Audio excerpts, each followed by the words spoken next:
Yeah, fall back too close, you ain't even know me. Trust my word from way back from the north. Me and the order.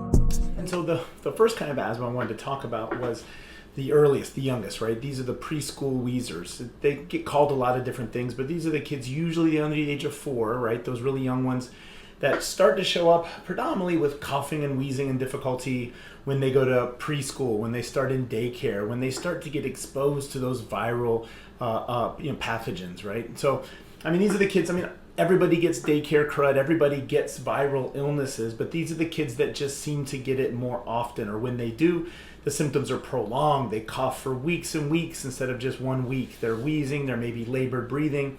And in the youngest kids, they may end up getting admitted to the hospital, sometimes getting admitted to the hospital multiple times, or even ending up in the ICU.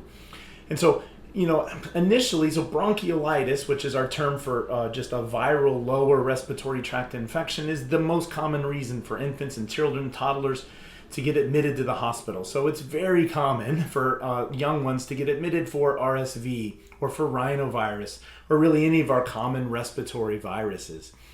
But when we start to see a pattern where it's not just one virus, but it's multiple viruses over and over, where really anytime they're sick, they have labored breathing, they have wheezing, they have a hard time, and we end up needing to do something. They end up in urgent care, they end up in the emergency room, you end up at your pediatrician's office, or you just end up staying up with them late at night because they're having problems.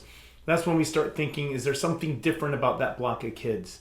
And so they're very challenging to evaluate or to test, because they can't really do breathing tests, right? We really can't do objective measures of airflow, and they're not going to really tell us what it feels like. We have what you see, sort of the observed symptoms, and we don't really get much beyond that.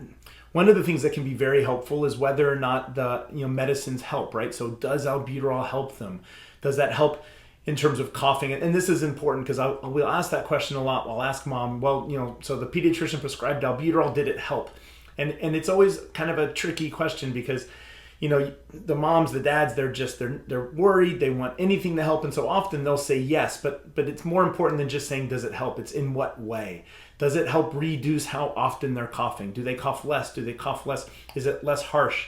Importantly, do you see a decrease in terms of how hard they're breathing? Do they breathe slower? Is there less retractions?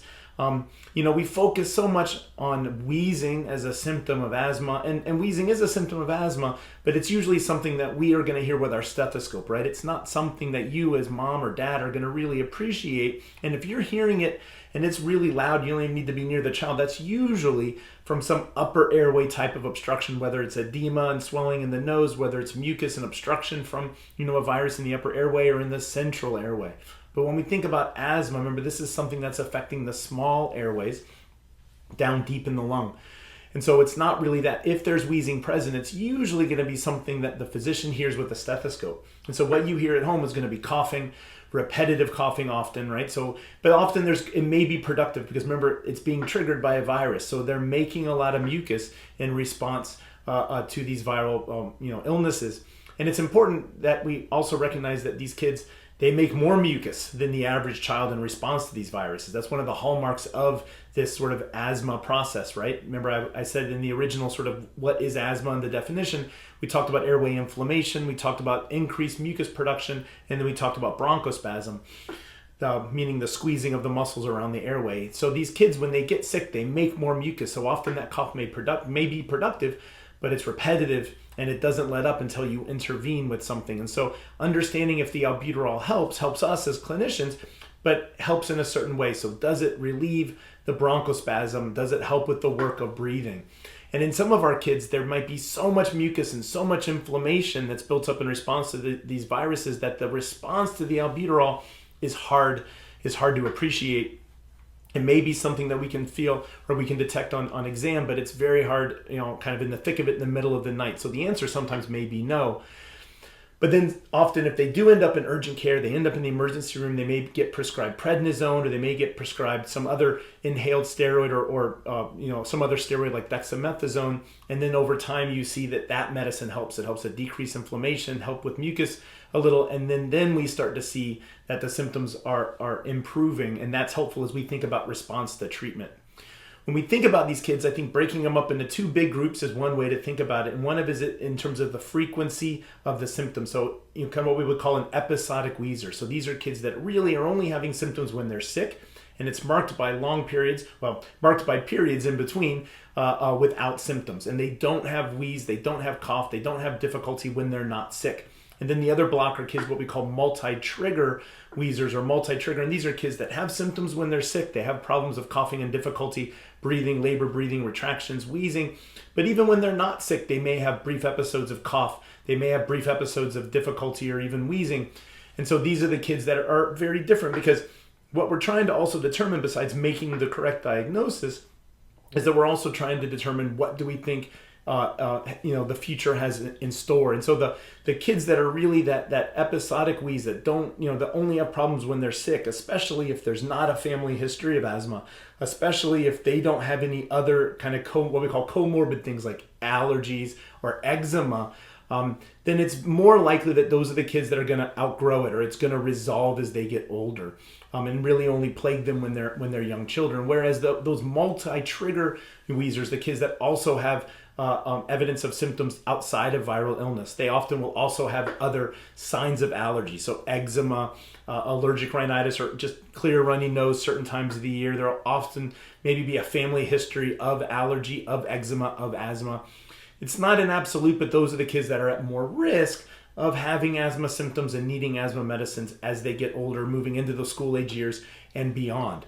And so I'm always asking those questions, trying to help provide mom or dad with some of that guidance. Do we really think this is something that we're in it for the long haul, or are we hoping that this is going to be transient and just something that will impact them as they're young? I think, though, that it's also important, and really this goes across all these different types and ways that we think about asthma, is that we always have to have our eye towards, is the diagnosis right, and is there something else that may be either contributing to the symptoms or maybe fooling us, what we call an asthma mimicker. And so in this block of kids, other things that can either augment or contribute to the symptoms can be things like reflux, right? So reflux, which is very common. Really, all young children have reflux. It usually is resolving or improving by around the age of 1, but sometimes can persist. And it's always hard to really know, is it too much? Is it what we call gastroesophageal reflux disease? Or is it just normal physiologic reflux? But that's something that we can see that can either mimic asthma, can be a reason for cough, it can be a reason for upper airway inflammation, for mucus production, but it can also be a reason to contribute to severity of symptoms. So in some of our younger kids, the reflux can really be part of what's contributing to the asthma. And to make it more confusing, if someone has asthma, and especially if they're sick frequently because they're in daycare and they're constantly exposed to virus, the increased respiratory rate, the increased work of breathing, all the things that the asthma is doing in their body also makes the reflux worse. So it can sort of feed back on itself. The other thing that we're always looking for that can contribute to symptoms or mimic asthma can be what we call aspiration. So swallowing is very complicated and we take it for granted. But in some kids, they're either slow to learn how to appropriately swallow, or there may be structural defects in their kind of vocal cords or in their larynx that place them at increased risk for having dysphagia, or they may have neurologic coordination issues that put them at risk. And so they can aspirate when they're swallowing and taking their bottle or eating their food, or they can have reflux and aspiration, but that can be a drive for inflammation, mucus production, and understandably, either if they have asthma, kind of worsening of symptoms or mimicking their symptoms. Another block, especially in our younger kids, another sort of condition that can either mimic symptoms or contribute to the severity is our children that can also have airway anomalies, problems with their airway. So some kids can have what we call laryngomalacia. So that's a crazy word, but that really just means kind of floppiness of the voice box, where the structures up here in the voice box can either fold in on themselves or fold down and get in the way and make it hard to breathe.